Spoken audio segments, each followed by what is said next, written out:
Hello and welcome back to the Follow Your Spark podcast. It's your host, Gina, and I'm coming on for a special solo episode today that I feel like is going to be a little vulnerable. And today we're talking all about how to sustain belief over the long term. So if there's something in your life you want to believe is possible, that you've been trying to believe is possible, and it requires patience, it requires time, this episode is going to be for you.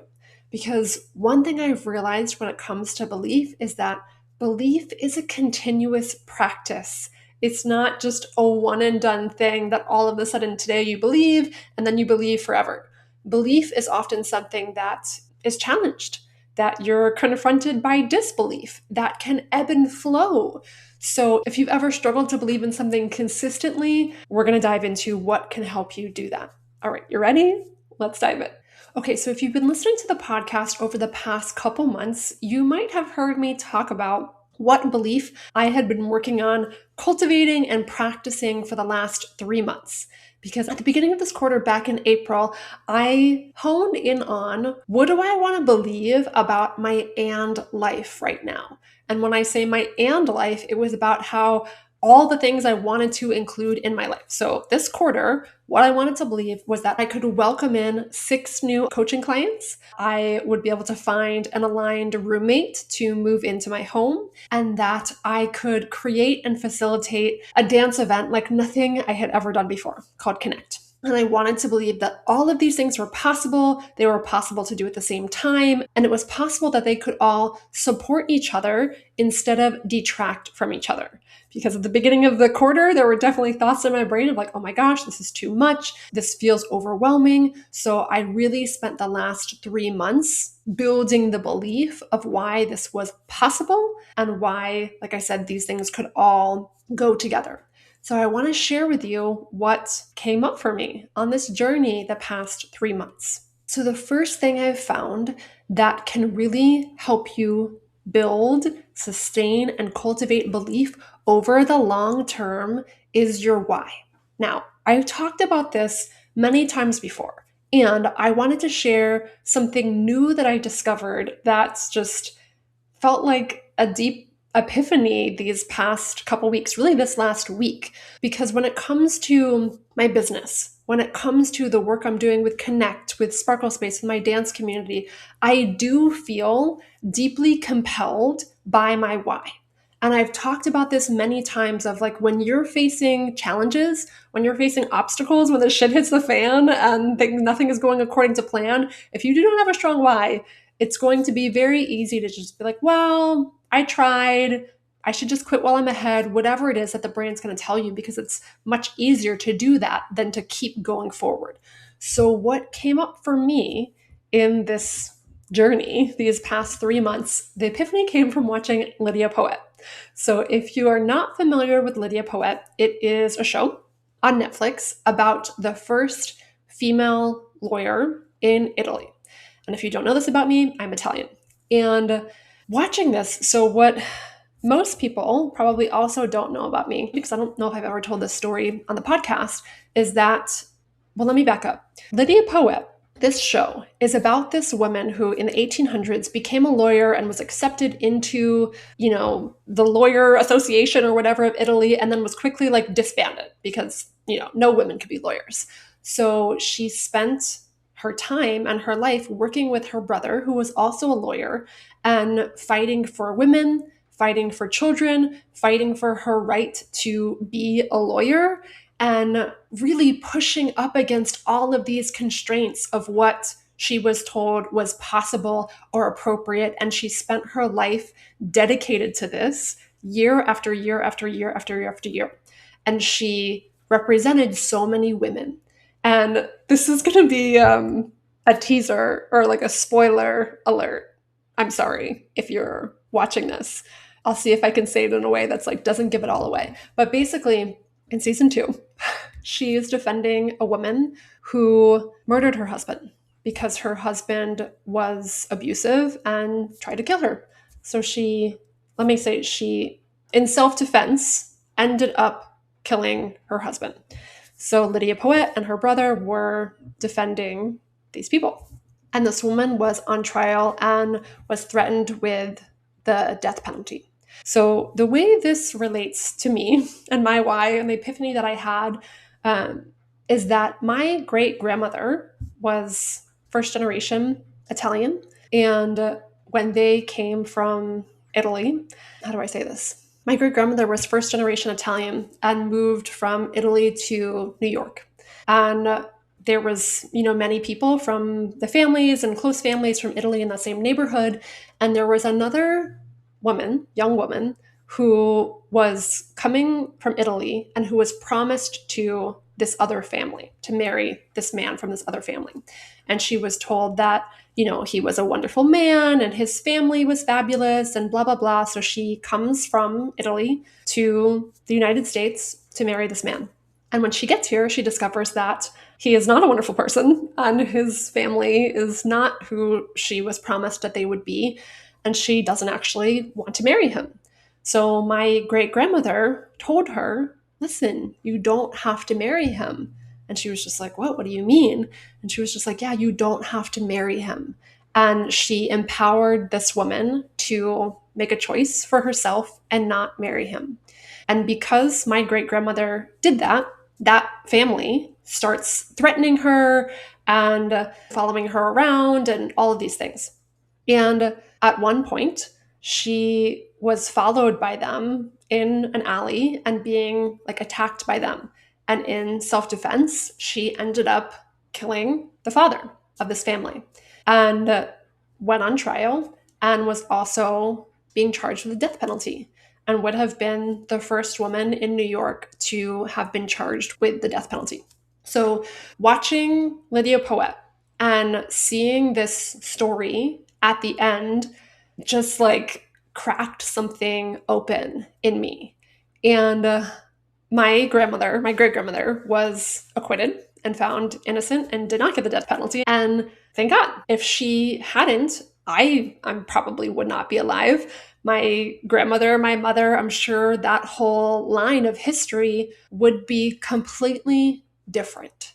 And how this connects to my why is my great grandmother, it just hit me she was coaching that woman. She was helping that woman see that there were new possibilities for herself and her life, that she didn't have to live her life according to societal expectations or familial expectations, that she could choose and decide for herself. And she helped empower that woman. She helped that woman empower herself to believe she was capable of this. And it just hit me so hard that I am my great grandmother's legacy.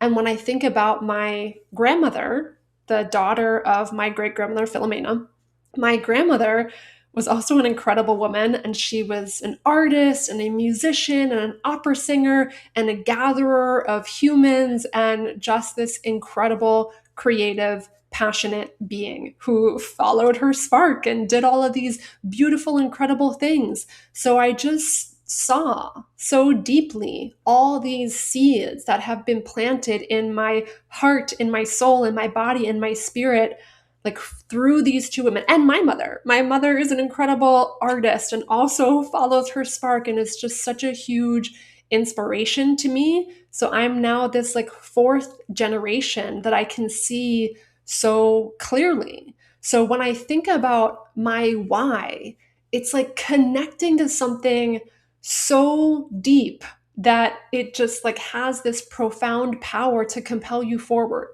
And at the end of Lidia Poet, the 2 seasons, it ends with this quote or this dedication. And it says something to the people who refuse to give up, to the people who have the courage to believe in something for so long without seeing anything, any proof, any evidence. And spoiler alert, 35 years later, she does get accepted into being recognized in Italy as a lawyer. And it took 35 years. So thinking about these stories just really hit me of in the moments when my life is hard, if it's hard for a day or it's hard for a week or things aren't going the way that I want, how long am I willing to fight for something? How long am I willing to stay connected and committed to my purpose? Am I willing to do it my whole life? And remembering my legacy, remembering these stories just had me recommit to this of like, yes, this is my life. Like my purpose is not changing. My path is not changing. I'm sure it will continue to, take me in all kinds of directions that I might not expect. And I'm in this for life. And to let go of attachment to pace, attachment to timing, this like graspiness or neediness for something to be a certain way, and to be able to reconnect to, I believe that I am here on this planet to help people spark a tidal wave of transformation, to help people, women in particular, reconnect to what it is that they truly desire and let go of any of these external voices that are trying to tell you that you have to do things a different way, or whatever dream you have isn't valid, whatever that is, to be able to let go of that noise and come back to your internal spark and have the courage and confidence to follow it. Because when we do, the ripple literally changes generations. And I just like see that so clearly. So I really felt like reconnected to a deeper why than I ever have these past couple weeks. And I watched the season finale of Lidia Poet last Thursday, which was a couple days before Connect, this big dance event that I was hosting over the weekend. And it just felt like such perfect divine timing. And my grandmother was also a dancer, a ballroom dancer. And as I finished watching Lidia Poet, I just had this like immense need to create a new altar. So I was like sobbing at this point, and I just like went into my closet and started looking through all of these old photographs. And I found a photo of my great grandmother Philomena. I found a photo of my grandmother Victoria, and I found a photo of my grandmother and her sister like dancing in this embrace, this, I don't know what the dance was called, some kind of ballroom dance. So I made this new altar with all of them on it. And I felt like they were with me and supporting me this weekend through Connect and just calling their energies in. So yeah, your why, it matters. And like, it's not always going to be as deep and profound as that. And that's okay too. It just needs to be compelling enough that you would be willing to be uncomfortable in order to continue pursuing whatever it is that you want to believe in. Because when it comes to believing in something that doesn't exist yet, it's just, I don't think it's ever going to be easy all the time.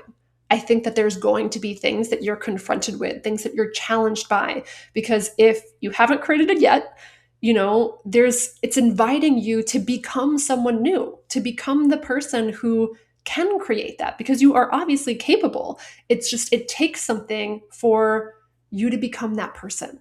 And the more that you're connected to a why so strong it propels you forward, the more you'll be able to overcome challenges, overcome boredom, overcome indifference, overcome anything that might get in your way of continuing to move forward towards whatever it is that you want to believe in. So, number one, what is your why for whatever it is you want to believe in? Number two, the thing that I find makes sustained belief challenging is emotions. And what can also help you sustain belief over the long term is emotions. And what I mean by this is that when we're trying to do anything, whether something new for the first time, when we're, expanding outside of our comfort zones, it's going to bring up emotions. And so often people are not comfortable feeling those emotions. They don't want to feel those emotions. Those emotions feel very inconvenient at times. And we can add a lot of judgment.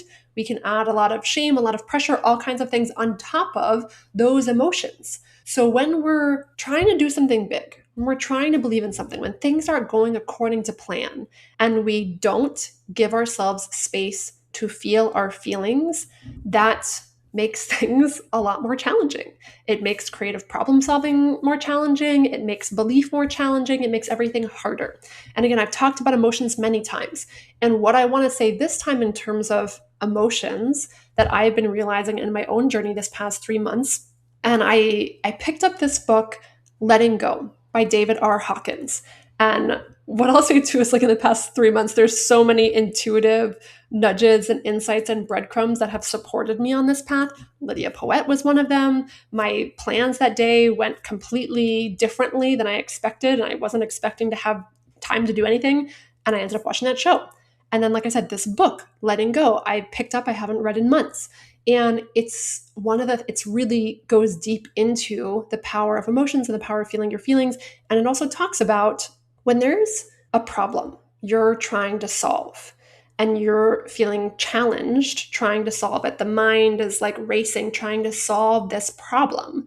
What would serve you potentially the most, or would serve you a lot in that moment, is to see what emotions are underneath this problem that you're asking, this question that you're asking yourself right now.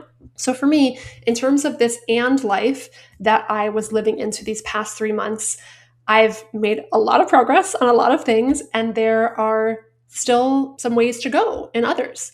So when I think about this question, and right now, just to give you an update of this and life, Connect was this weekend, and I'll tell you more about that in a minute. It went amazing.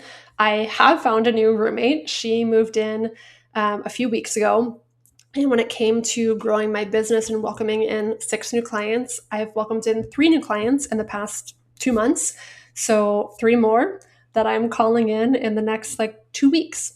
So when I was asking myself, what would support me to call in these 3 new aligned clients in the next 2 weeks? When I paused to see what are the emotions going on underneath this that maybe I'm not giving myself space to feel. And when I asked myself that question, the emotions that came up were pressure, anxiety, fear, and desire.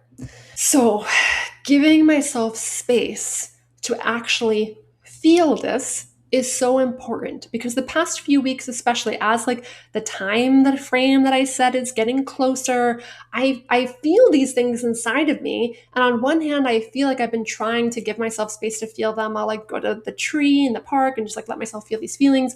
On some capacity, I have been doing that. And there's more that could be done to really examine what's underneath the surface. Because oftentimes when an emotion presents itself, that's just the surface level of what's potentially happening. I was working with a client recently who felt really overwhelmed. And when we sat with this feeling, she realized that sadness was underneath this emotion of overwhelm.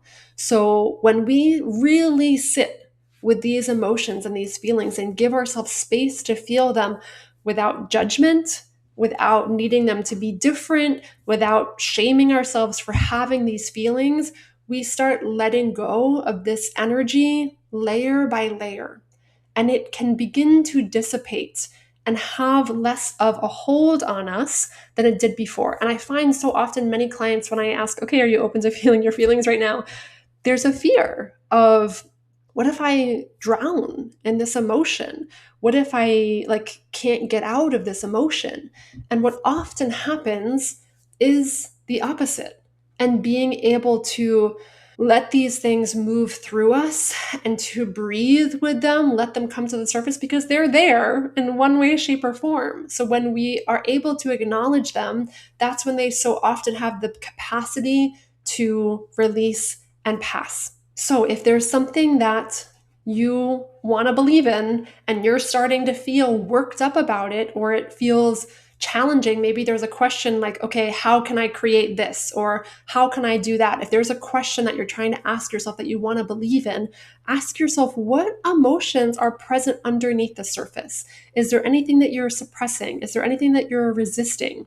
And I know this can be easier said than done. I've got a feelings meditation that I'm going to put in the show notes. So if you want some support with that, you can listen to that. This is also a huge part of the work that I do with my coaching clients. So if you want deeper support with that, come to me, let's talk. But yeah, emotions is such a huge piece of this. And one of them, the emotions that I said, was around desire, right? And this is something so interesting that I feel like I've been dancing with this question my whole life, or for years and decades at least, of what does it mean to desire something, to want something, to believe in something, and to be committed and unattached.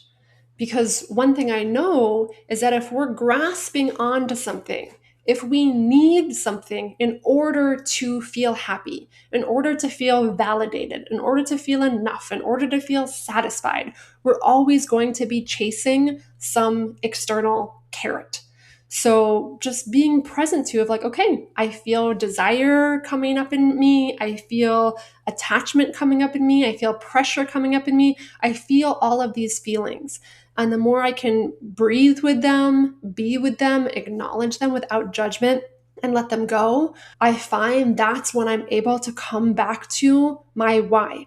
I'm able to come back to the essence of what matters to me and the journey of what matters to me. And while, like, yes, I'm aiming for 3 clients in the next 2 weeks, what really matters to me is the service that I know I'm here to do in the world, are the offerings I know I'm here to share with the world. And whether that happens, whether 3 new clients come in 2 weeks or 3 new clients come in 1 month, whatever it is, doesn't really matter at the end of the day. What really matters is that I am committed to the people that I'm here to serve and the work that I'm here to do. And I show up for that purpose and that mission every single day to the best of my ability.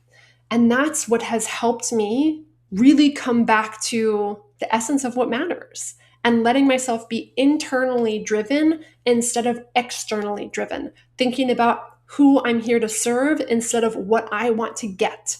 So being able to feel all the feelings that comes on that journey allows me to come back to my truth, my center, the essence of what matters to me. And this is again why I ask my clients on our first coaching call when we talk about, what are your 3 biggest wishes for the next 6 months? And we talk about that. We talk about why they matter. And then I ask them, what feelings are you willing to feel along the way of this journey? And also, what feelings are you willing to cultivate? Because it's not just the quote unquote negative feelings that we resist. We also oftentimes resist positive feelings. We resist feeling proud. We resist feeling grateful. We resist feeling awe, all of these things. So the more capacity we build to feel uncomfortable emotions, the more capacity we will also build, or we can also build, to feel beautiful, positive, empowering emotions. Which brings me to the third and final thing I want to share that can really help you maintain, sustain belief, which is focusing on the gains, focusing on how you've grown. So this is important because when you have a long-term goal, or when you have a goal that's maybe taking a long time, it can be easy to have like all or nothing thinking. Like either I reached the goal in its entirety on the timeline that I wanted, or I didn't. And sometimes when we don't reach goals in the time frame we want, when we don't create the exact results that we want, it's very easy for the brain to look at what's lacking, what's missing, what didn't work, how I failed, all of these things. And when we do that, those thoughts and those emotions impact us. Just notice for yourself, how do you feel if you're telling yourself, I failed? How does that feel in your body? I know I feel a constriction, I feel a heaviness, I feel a weight, I feel a cloudy mind, I feel overwhelmed, and that's going to impact what we're able to believe in, the actions that we're willing to take, the results that we end up creating. It's going to impact all of it. So being able to focus on what worked and what went well is huge. So for me in this 3 months, one of the 3 parts of my and life goal was to create this amazing dance event, Connect. And this happened last Saturday. And on pretty much all accounts, it was incredible. We got amazing feedback from the community, and everyone had a really beautiful time. And I'm still getting texts and messages from people about how impactful it was for them. And yeah, it was really, really, really special in so many ways. And there are things that my brain could look at and not be happy about or judge myself about. And being able to focus on the gains has been huge for me, and really letting that land in me, in my body, in my psyche, is I know what is going to propel me forward to continue creating, whether more events like this or other things with Sparkle Space. And I am just seeing, like, in such a profound way, these past 6 to 12 months, the impact of this so strong. And actually, if you listen to my podcast at the end of last year, I think I recorded a podcast about a practice, a winter solstice practice called 13 Wishes. And in this winter solstice practice, you write 13 wishes on 13 pieces of paper and you fold them up. And then every day from the solstice to, I think, January 6th, you close your eyes and you choose a wish and you either burn it or, put it in a little box or something. And each of those wishes, this practice, how it works is that the universe is going to support you very much with all of those initial wishes. And the 13th wish, the one that you're left with, is the one that the universe is asking you to be more personally responsible for, because that would make the biggest difference. So I'm going to read you my 13th wish. It says, "Please help me focus on the gain and remember how far I've come. Please help me celebrate and find beauty, joy, gratitude, and presence in the here and now." This was my 13th wish. So this is something that I have been deeply cultivating and practicing for these past 6 months. And like I said, even the 6 months before that. And it is wild, the impact that this has. So when I think about creating sustained belief, like, this is not arbitrary. This is not just like it would be nice kind of thing. This is why celebration is such a huge focus when I'm on coaching calls with clients, and not just like, okay, yeah, I did this, but really being able to understand for yourself what worked. What are you actually proud of? How have you grown? And speaking of just, like, again, intuitive nudges, intuitive sparks, on Friday, the day before Connect, I felt called to jump on a meditation call with one of my teachers, Jamie Alvarez Acosta, and Children of the Seven Rays. He was talking about the solstice and how the solstice is this incredible time for reflection and celebration and looking at the past year and really seeing how far you've come. And he reminded us that when you process things, you have a choice to process them in a beautiful way or a difficult way. And to remember to bring in this energy of gratitude and celebration when you're processing things, even painful things, even when things don't go according to plan. And I know in the past I have been so hard on myself and judged myself for so many things and felt not good enough for so many things, and just like see the impact that has. And there's reasons why we do this. There's reasons why the brain has a negativity bias and all of that. And actually, we're going to talk about that at the event I'm hosting on Thursday, I believe, because this is not just like a you thing. If you find your brain does this, if you find your brain is challenged by celebrating, there's reasons for this that we go into at this event coming up. And it takes intention, it takes commitment, it takes focus to train your brain to focus on what is good and what is working and how you have grown. And when you do this, it makes an incredibly profound difference. I've seen it in my own life. I've seen it in my clients, of how much energy it gives you, how much creative capacity it gives you. It just frees up so much. So these are the 3 things that I really wanted to share with you today around your why, your emotions, and your gains. Focusing on these things, cultivating these things, giving yourself space to feel and tune into these things, I find make a tremendous difference in being able to sustain belief over the long term. So if you want support with this, I've got 2 different ways that we can do this together, both virtually and in person. One of them is that if you're in Baltimore and you're listening to this before June 25th, I have an event coming up on Thursday, June 25th, called Believe. It is local. It's at the House Handcrafted in Hamilton, where I live.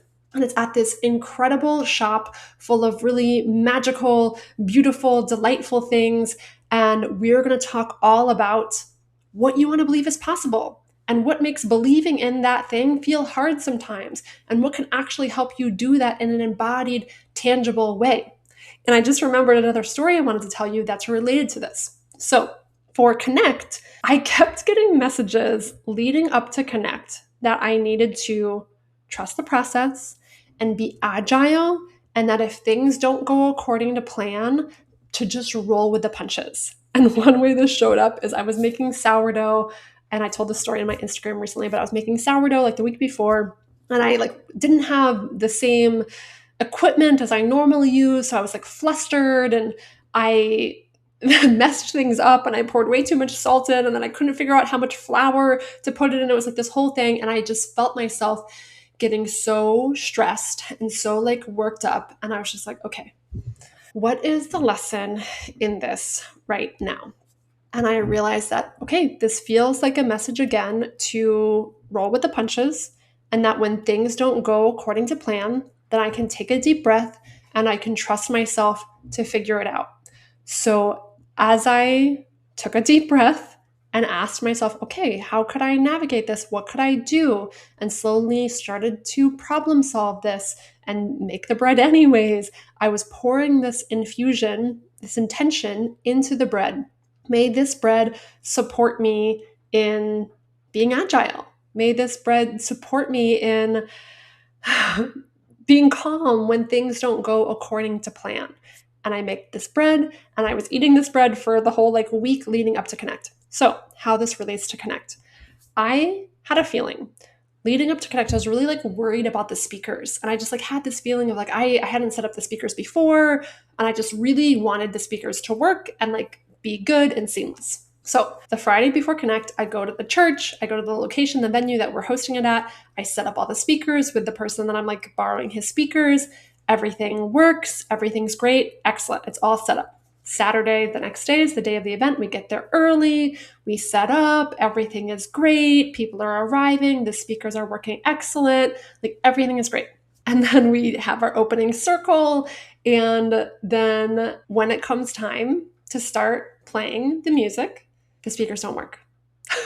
I was just are you kidding me right now? These speakers are not working. And my co-facilitator, Nee, and I are just looking at each other well, we got to figure this out. So I start leading a guided meditation, a guided moving meditation, and he's working on finding a solution.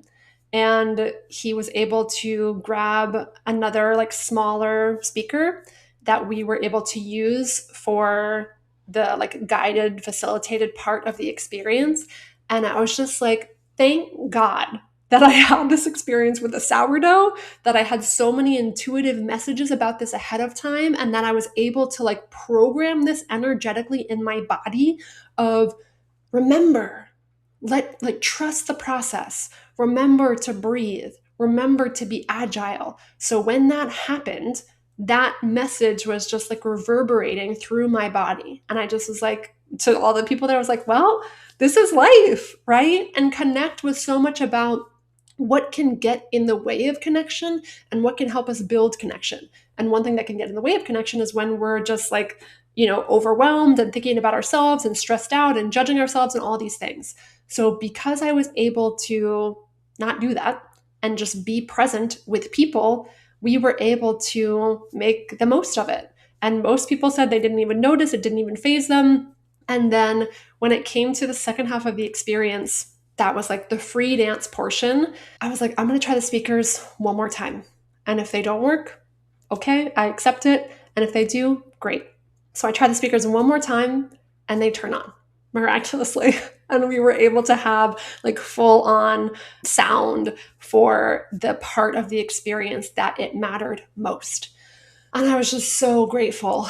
And why I'm sharing this story is because believe part of it is about how to work with your physical environment to help you anchor into what you want to believe is possible. Because we have so much more to work with than just our logical minds. When we work with our bodies, when we work with our physical environment, when we work with our emotions, our intuition, our energy, we are able to create shifts, create new beliefs, create new patterns, create new ways of wiring inside of ourselves that can impact how we perceive ourselves, how we perceive our environment.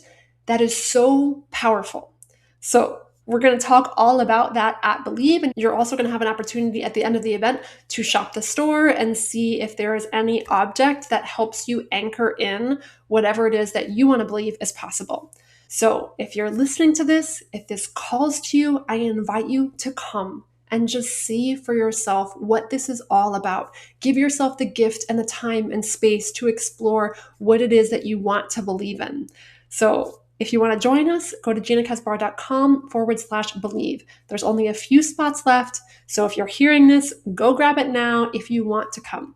And if you are not in Baltimore or you can't make it to the event, I want you to know I offer free clarity calls where we can talk about this on a one-on-one level. We can explore, what do you want to believe is possible? What are your dreams? What is your why that is driving you or that will drive you at the end of the day? What are the biggest challenges that you face? And what can support you most to become and embody the version of you who is capable of bringing your dreams to life?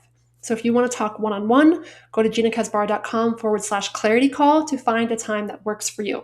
And if no times work, just reach out, send me a message, send me a comment, an email. We'll figure something out. Because don't miss out on this opportunity if you can't come to Believe in person. All right, my friends, I cannot wait to hear what it is that you want to believe is possible. And if you want to share that, feel free to leave a comment. If you're listening to this on YouTube, I would love to activate our dreams and visions together, because what I know is that you are capable of so much more than you can even imagine right now. And it all starts with building belief little by little. And again, remember, this isn't a one and done. You don't have to believe 100% today. It's okay if you still feel doubts. It's a practice. So if you want to explore how to practice this, let's talk. All right, my friend, I'm sending you so much love, and I will talk to you soon.